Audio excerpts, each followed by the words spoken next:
Ni kita dah discuss beberapa kali juga, tapi yang ni di bahagian side yang lain pula lah. So dia tanya tentang tissue Q. Spongy mesophyll atas ni palisade, bawah adalah spongy. Okay, so soalan yang nombor 2 ni, state 1 adaptation of tissue Q to allow the leaf to function as an organ of photosynthesis. Is it just dia contain chloroplast? Disebabkan dia satu markah je, bolehlah contain chloroplast tanpa memberitahu chloroplast tu untuk apa. Tapi kalau dia dua markah, has chloroplast to absorb light. Kena adalah dia punya point kenapa kita kata chloroplast tu to absorb light. Tapi sebabkan ni satu markah, hanya jawab ada chloroplast pun dah okey lah. Adaptation lain yang kita boleh bincangkan selain daripada ada chloroplast, dari segi dia punya susunan dia kan, ada tak dia punya Loosely arranged. loosely arranged. Okay, loosely arranged pun dah dapat satu markah lah. Tapi kalau dua markah, untuk apa? For effective gaseous exchange. Okay, to facilitate gases exchange. Okay, so dia ada dua lah yang kita boleh bincangkan. Satu has chloroplast, satu lagi dia loosely arranged dari segi dia punya arrangement. Cikgu. Ya? Yeah? Kalau loosely arranged tu, we can jawab if it doesn't mention photosynthesis kan. Soalan tadi dia mention adaptation for photosynthesis. Dalam fotosintesis, kita perlukan gas kan. So loosely arranged tu, dia sebenarnya nak allow the gases exchange tu berlaku dengan lebih mudah. So it increases the rate of photosynthesis kan? Dia increase juga dari segi dia punya arrangement yang loose ni kan. So carbon dioxide boleh masuk kat sini dan oksigen boleh keluar dengan lebih mudah. Sekiranya dia semua padat macam palisade ni, lebih susah lah untuk gases exchange berlaku. So sebenarnya palisade ni tersusun dia packedly close arrangement sebab nak maximize the absorption of light. Tapi masih lagi function spongy ni to absorb light, tapi dia lebih kepada kat sini gases exchange. Sebab tu dia punya susunan kat sini dah start macam jarak-jarak. Okay, next adalah, ini adalah chloroplast. Dalam chloroplast ada chlorophyll. Okay, chlorophyll dekat bahagian mana sebenarnya? Bukan granum ke cikgu? Bukan. Dalam Thylakoid. Bukan thylakoid. Thylakoid, yes. Inside of chloroplast, dia ada green pigment iaitu yang absorb light. Yang itu green pigment tu kita panggil sebagai chlorophyll. So chlorophyll tu duduk di dalam thylakoid. Thylakoid tu bila di stack to each other dipanggil sebagai granum. So ini sebenarnya thylakoid lah ni yang bentuk macam duit ni kan. Tapi bila duduk dalam bentuk stack to each other ni dia panggil sebagai granum. So ruang-ruang kosong ni pula dipanggil sebagai stroma. So ini adalah komponen ataupun structure of chloroplast. Sebagaimana yang kita dah belajar sebelum ni, fotosintesis ni dia ada dua tindak balas, two action. Satu adalah light dependent, satu lagi adalah light independent. Kalau dulu dia panggil light reaction dengan dark reaction, tapi untuk kamu ni better kita ikut textbook lah. Light dependent dengan light independent. So ada tindak balas dia memang memerlukan light. Ada satu lagi tindak balas dia boleh berlaku without light.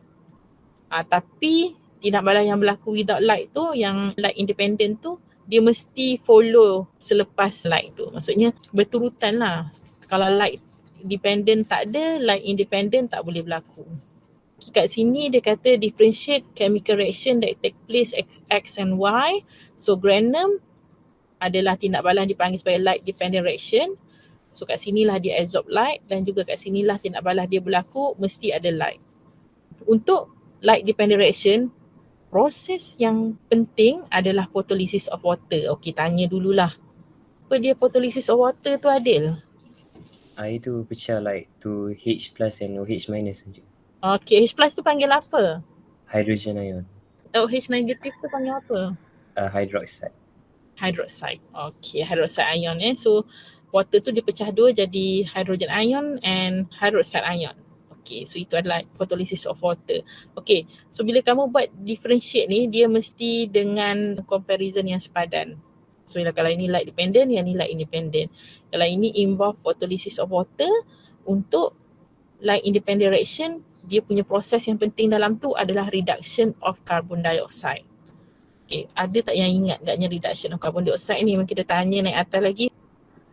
Dia fix 5 carbon jadi 6 carbon? 5 carbon 5 carbon compound jadi 6 carbon compound. Okey, dengan penambahan carbon dioxide. Okey, betul. So dekat dalam reduction of carbon dioxide ni end product dia apa? Aduh, korang ni. Glukos, ya betul. Syazil dah jawab ada glukos. Tadi Adil tak habis cikgu tanya, end product daripada photolysis of water tu last kali dia hasil apa? Oksigen. Yasmin betul. Okay, end product untuk light dependent reaction ataupun photolysis of water ni last kali dia akan hasilkan oksigen. Okay, yang ini dia akan hasilkan glukos. Okay, ATP ni pun kau boleh masukkan, yang ini dia produce ATP dan later on ATP tu digunakan pula dalam light independent reaction.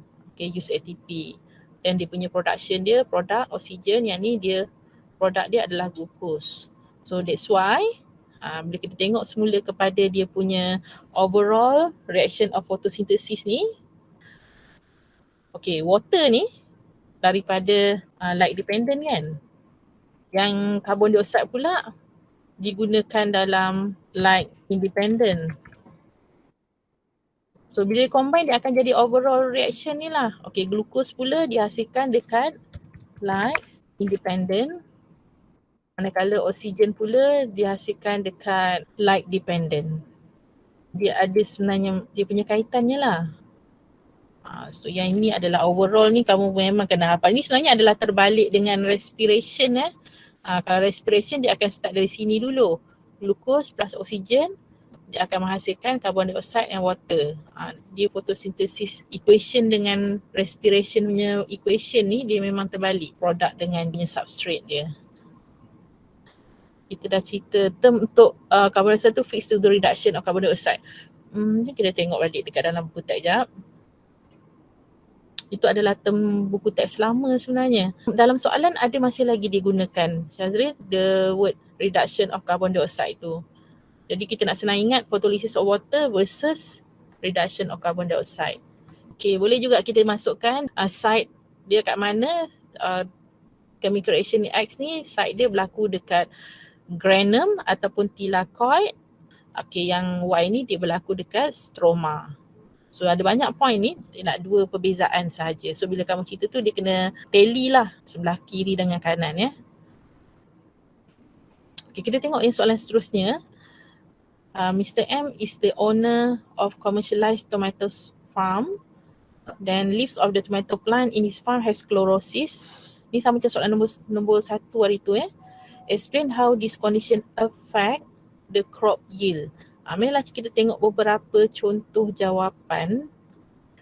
Okay, untuk dia crop yield decreases. Okay, very good. Okay, dia jawab soalan dulu ya. Itu yang kita cikgu kata tadi. First kita mesti menjawab dulu soalan. Lepas tu baru kita bagi tahu sebab dia. Okay, this is because leaf of tomato lack of chlorophyll. Okay, 2 markah dia. Ni betul lah ni. Okay, betul. Azra pun betul. Okay, Azra 3 markah. Less crop yield betul. Ada Masri pun betul. Less chlorophyll, reduce absorption. Oh, okay, very good. Ada Masri pun 3 markah. Alia. Okay, very good Alia. Jawab soalan dulu. Bagi tahu dulu apa effect chlorosis tu kepada crop yield dia. Okay, very good. Alia pun 3 markah. Adil, deficiency of chlorophyll, very good. Less likely absorb, less likely of photosynthesis. Okay, very good. Betul. Adriana pun 3 markah. Okay, betul. Yang ni pun. Okay, Syazril pun 3 markah. Like chlorophyll semua dah tahu ya. Chlorosis, chlorophyll lah. Semua dah tahu lah tu. Okay, Alia, Syazlin 3. Okay, Alisa pun 3. Okay, growth of tomato will be stunted. Betul, dia ada relate dengan growth rate dia. Okay, sebab kurangnya chlorophyll. So, Dini pun 3 markah. Okay, Aisyah. Last crop yield. Okay, betul. Okay, 3 markah juga.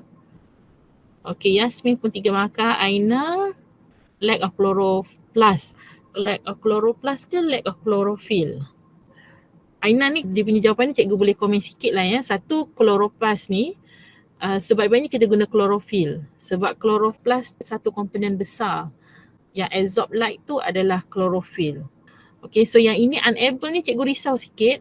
Kita mungkin boleh tukar less absorption of sunlight. Sebab unable tu macam tak dapat langsung. Ingat tak dulu cikgu ada cakap beza kamu guna perkataan less dengan no. Adakah no production occurs ataupun less production occurs? Okay, thank you Aina bagi contoh jawapan yang cikgu boleh ulas panjang lebar sikit lah ya. So kita teruskan, ramai dah tahu dah kena jawab dulu soalan baru kita bagi sebab. So seterusnya, Mr. Ahmed advised an agricultural officer to implement greenhouse to overcome problem faced in C1 iaitu problem yang crop yield decrease tadi ni. Okay, why it is suggested, so kita tahulah dia akan menyebabkan the condition light absorption akan jadi maksima ataupun can be control. Okay, carbon dioxide concentration pun kita boleh control, humidity pun kita boleh control, temperature pun kita boleh control. Those yang kita boleh control tu dia akan increase balik lah. The rate of photosynthesis, dia akan increase growth rate of plant. At the same time kalau kamu nak tambah avoid pest pun boleh lah. Okay, so itu adalah untuk jawapan greenhouse. So kita pergi kepada sustainable environment issue. Dan ni pun kena bincang juga walaupun kita nampak semua orang boleh jawab benda ni. Ni pasal pollution of plastic waste as a result of uncontrolled waste management is currently a problem that need to be addressed holistically throughout the plastic value chain. Okay, Malaysia plan to address this issue using a national approach and perspective and subsequently move to a more environmentally friendly method, concept and material. Okay, based on statement above, state one practice that contribute to environmental sustainability. Seorang bagi satu lah kejap. Praktis yang kamu cadangkan tu sesuai ataupun tidak untuk soalan ni. Okay, recycling. Kita cuba jawab penuh. Macam dia kita nak construct dia jadi satu bentuk jawapan. Use biodegradable plastic, Alia Iman betul. Bring our own shopping bag, boleh. Use reusable bag, boleh. If I answer use paper bag instead of plastic bag, okay, like boleh Adil. Implement, ni betul. Okay, implement 3R in our daily life ataupun practice 3R in our daily life. Boleh, ada masih betul. Syazri, recycle, use product, minimize waste. Sebab sebenarnya dia dah spesifikkan kita punya isu ni kepada plastik tau.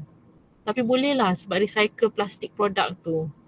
Dia sebabkan kamu kena tengok pada soalan, the pollution disebabkan plastic waste. Jadi kita punya praktis tu mesti spesifik untuk mengurangkan waste yang datangnya daripada sumber plastik. Ya? Nak tanya, kalau macam kita yang cara tu kan, kita kata kita kena bayar untuk guna plastik, tu okey ke tu? Ke tu macam kurang sikit? Yang tu kurang sikit lah sebab yang tu lebih kepada kita macam sometimes benda tu dia not effective jugalah sebabkan setengah orang tak kisah pun membayar duit tu as long as dia nak benda tu semudah kan, dia bayar, dia dapat plastik bawa balik, last pollution tu tak berkurang jugalah. Dari segi psikologi lah, orang akan macam sayang duit kan. Tapi sebenarnya kalau dari segi praktiknya adakah orang akan berfikiran macam tu? Setengah orang tak kisah pun bayar setakat 20 sen tu. Tapi sebaik-baiknya adalah jawapan yang ada juga dalam buku teks. Dia kadang-kadang konteksnya pun dia tak nak kamu lari jauh sangat daripada poin yang sedia ada dalam tu walaupun dia adalah open response. Apa 3R tadi tu semua tahu? 5R ni orang tahu ke? Ni dia sama je. Reduce, reuse, recycle. 5R dia tambah. Tulis ke? Refuse. Repair. Repair betul. Ni cikgu ikut buku reject. Refuse ni dalam internet. Tapi sebenarnya dalam buku kamu bukan refuse. Purpose ni pun bukan. Dia dekat dalam internet ya. Tapi dalam buku bukan. Dia dalam buku kamu adalah repair and rethink. Redo. Dia tak sama dengan internet. Dalam buku kamu adalah rethink and repair. Ada 5R tu, itulah dia, rethink, repair, reuse, reduce, recycle. Ni yang tadi bawa pack semua boleh lah ni. So yang ni kita memang nampak dia boleh mengurangkan secara langsung. Yang tadi kata kita nak denda bayar 20 sen tu kita tak pasti dia berkesan ataupun tidak. Kita seterusnya soalan how the practice stated in A1 increases the quality of organism and environment. Ini kita baca sajalah Okay, so dia boleh increase quality of organism and environment dalam konteks reduce pollution. Semua type pollution, soil pollution pun dia akan reduce, water pollution, air pollution pun sama dia akan reduce. Kat Zapan ni tak ada. Tapi apa kena mengena plastik dengan air pollution? Sebabkan dia punya production lah, cara dia produce dekat industri. Mostly plastic, mostly from petroleum. Boleh. Cara dia produce lagi satu, cara dia nak manage waste tu jugalah. Sekiranya kita praktiskan pengurangan penggunaan plastik, jadi kita kuranglah untuk kita nak manage bahan plastik yang terbuang tu. Kamu tahu kan macam mana waste dekat pusat-pusat pengumpulan sampah tu, macam mana cara paling common mereka gunakan untuk eliminate the waste tu. Bakar. Bagus cikgu. Bakar tu dia biasa sebut incineration. Incineration tu dibakar dalam suhu yang tinggi sampai jadi abu, dah jadi ash, senanglah dia nak buang. Toy Story, betul.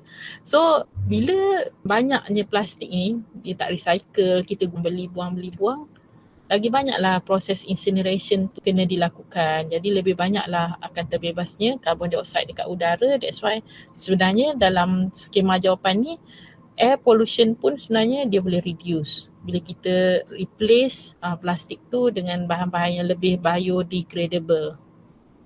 Untuk marine life pun boleh, prevent extinction of marine organism. Boleh juga untuk turtle sebab banyak kita cerita pasal turtle. Okay, then waste can be decomposed easily by microorganism bila kita guna biodegradable plastic.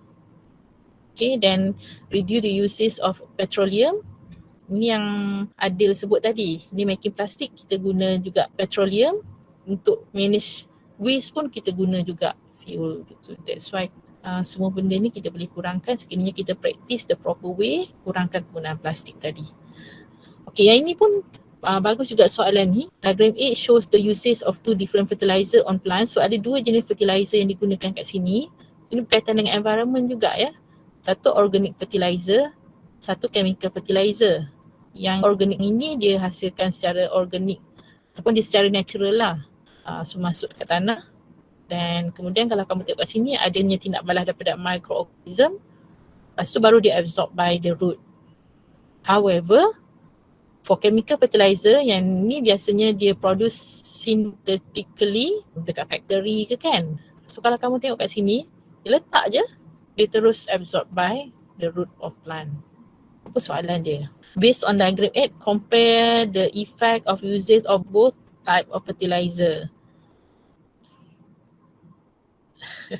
Apa Azim rasa perbezaan antara kita gunakan organic fertilizer dengan chemical fertilizer? Kalau like organic, dia produce naturally. Okay, produce Kalau naturally. chemical, dia synthetic. Okay, itu boleh dapat satu markah. For organic, Mm-hmm. the absorption rate is low. Okay. For chemical fertilizer, the absorption rate is fast. Okay, so kita boleh nampak kat sini ya. Dia lambat lah sebab dia kena ada tindak balas mikroorganism. Lepas tu baru dah terurai semua ke, baru dia boleh absorb by the root of plant. Tapi yang ini dia direct, so terus masuk. Sebenarnya bila ada perkataan compare, dia mesti ada differences and Similarity. Yes, mesti ya. Sebenarnya dia mesti ada similarity and differences. Biasanya similarity sikit lah.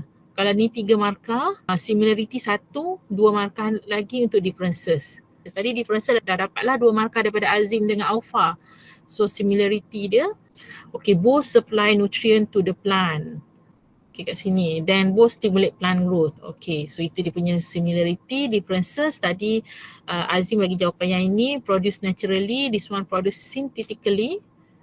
Alpha, the absorption rate is slow, yang this one the absorption rate is fast and high. Okay, kita tambah lagi dari segi ratio ratio atau percentage of macronutrient dalam organic fertilizer, dia not balance. Okay, and this one adalah balance sebab dia boleh set lah dia nak berapa. Sebab dia dah tahu berapa percentage macronutrient, nitrogen, phosphorus dengan potassium, dah tahu berapa, dia set lah berapa percentage dalam tu, so dia hasilkan. Tapi untuk yang this one kita tak tahu. Contohnya kita guna baja tek lembu lah contohnya lah kan. Baja tek lembu kita tahu dalam tu ada berapa banyak nitrogen, fosforus dengan potasium. Cikgu cerita sikit lah pasal cikgu buat research pasal tissue culture tu. Kami gunakan memang sintetik. Sintetik tu maksudnya campurkan bahan-bahan macam ni lah, nitrogen, fosfor, potasium ni campur-campurkan untuk hasilkan tissue culture tu lah. Tapi dia ada satu lagi research tu dia gunakan air kelapa. So air kelapa tu digunakan as a medium lah. Sebab dalam air kelapa tu pun dipercayai ada banyak juga nutrien kan. So bila cikgu bincang lah dengan cikgu punya doktor tu, cikgu punya lecturer lah, kenapa kita tak guna benda yang natural? Kenapa kita nak mesti guna benda yang sintetik? Sebab air kelapa mudah dapat dan dia confirm lah tak ada campuran apa-apa, natural kan. Itulah jawapan dia, itu yang sama seperti yang kita tengah bincang sekarang. Lecturer cikgu kata sebab air kelapa tu kita tak tahu berapa ratio nutrien yang ada dalam tu. Dan dia boleh jadi air kelapa daripada sumber ni lain, air kelapa dari sumber ni lain, so kita akan dapat result yang tak konsisten. Compared to yang sintetik, kita boleh set kita nak berapa dia punya concentration dan dia punya result kita akan lebih konsisten lah. So kalau kita nampak kat sini macam kita nak kata sintetik lagi bagus daripada organik kan. Macam nak promote sintetik je ni. Yang ni yang sebenarnya yang menunjukkan kelebihan organic fertilizer. Okay, dekat sini kita tengok organic fertilizer dia increase the capacity to hold water. Okay, and improve the soil structure. Dia punya komponen dia ada komponen yang tidak senang leach out. Dia lebih fix lah duduk kat tanah tu, dia hold dekat situ lama. Kalau ada hujan pun dia tidak senang leach out keluar ke tempat lain. Dan pada masa yang sama dia improve the soil structure sebab ini berkait dengan microorganism tu lah. Bila kita letak organic fertilizer, microorganisms such as decomposer, saprophyte, dia akan lebih suka duduk kat situ. So yang tu kan cacing apa semua yang kita bincangkan, dia akan improve soil structure, dia jadi ada aeration semua kan. Okay, compared kalau kita guna yang this one, synthetic fertilizer ni, satu, dia tak menggunakan fungsi microorganism tu, jadi microorganism tu pun tak suka datang kat situ. Jadi dia tidak promote the soil structure yang bagus lah. Pada masa yang sama, the less capacity to hold water. So dari segi sebenarnya kita nak cerita pasal leach out lagi senang lah. Maksudnya kuantiti yang kita letak tu kena ngam-ngam.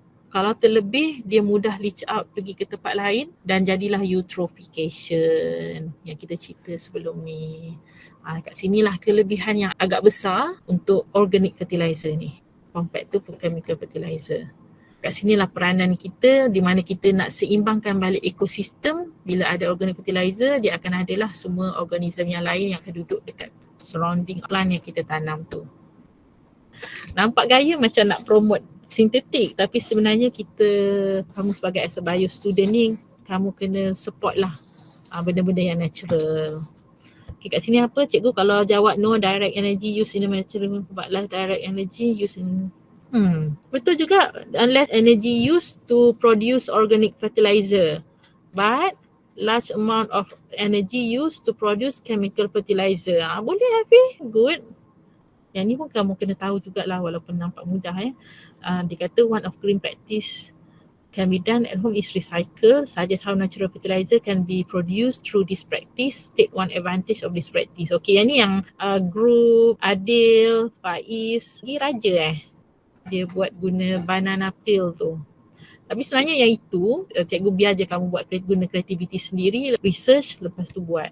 Tapi sebenarnya dia ada cara yang lebih proper lah untuk hasilkan organic fertilizer ni. Okay, so kalau kita tengok kat sini kita akan gunakan food waste, biasanya yang dah expired. Okay, dan kita akan involve microorganism, decomposer ataupun saprophyte. Yang ni yang diorang tak ada guna hari tu.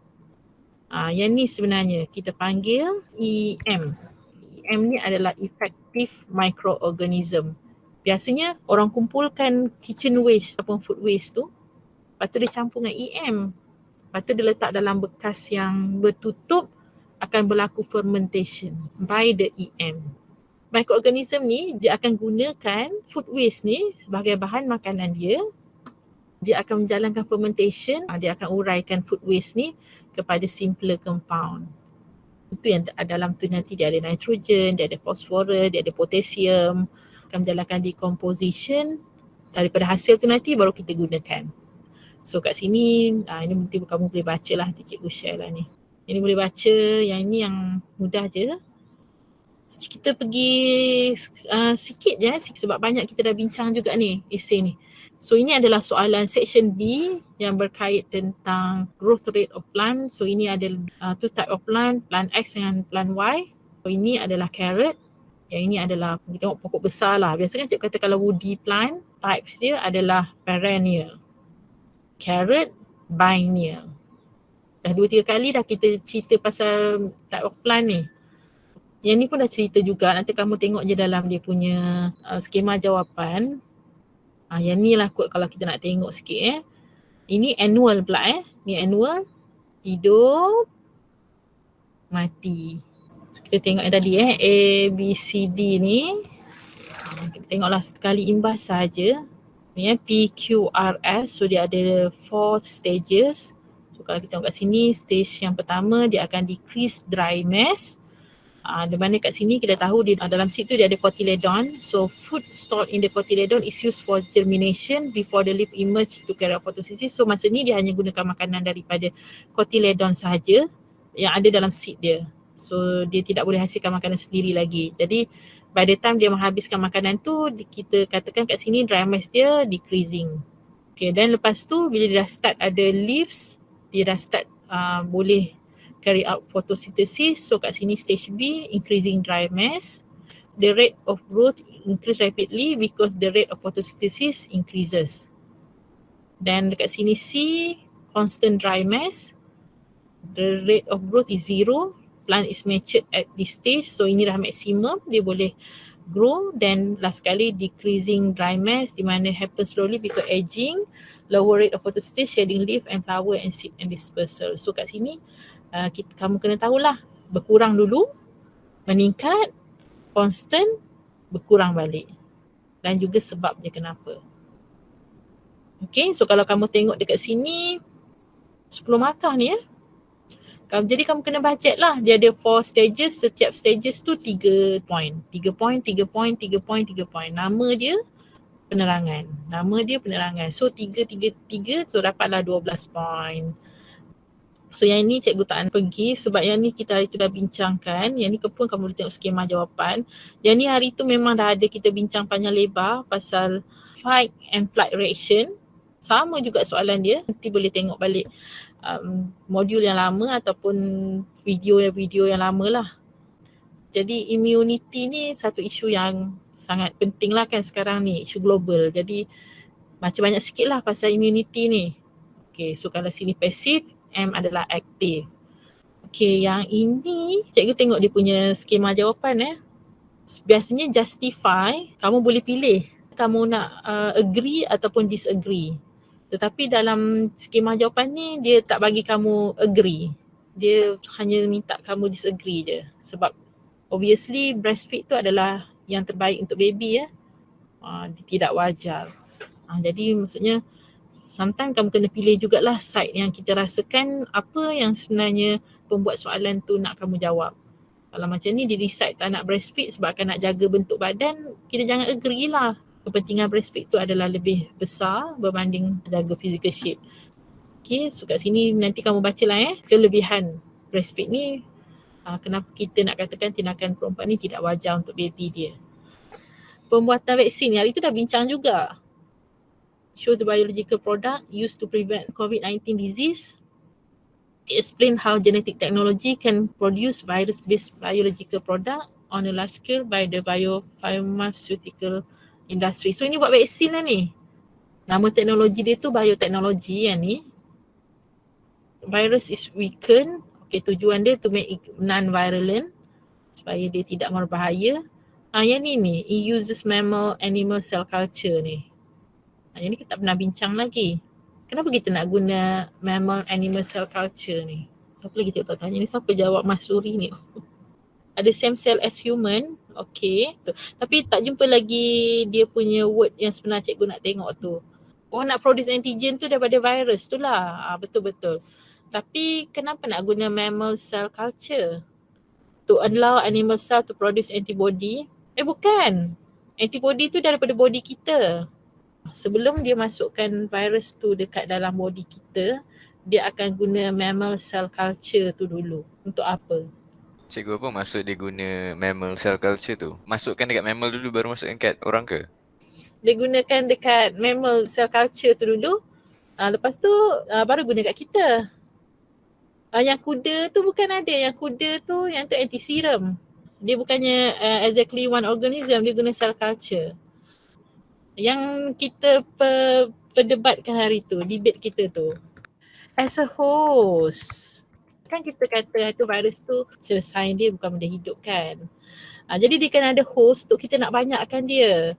To produce more virus. Kamu ada terbaca tak isu yang golongan anti-vaksin ni? Sebab dia kata dia gunakan culture human embryo. Dia guna human embryo, so benda tu macam bertentangan dengan etik lah.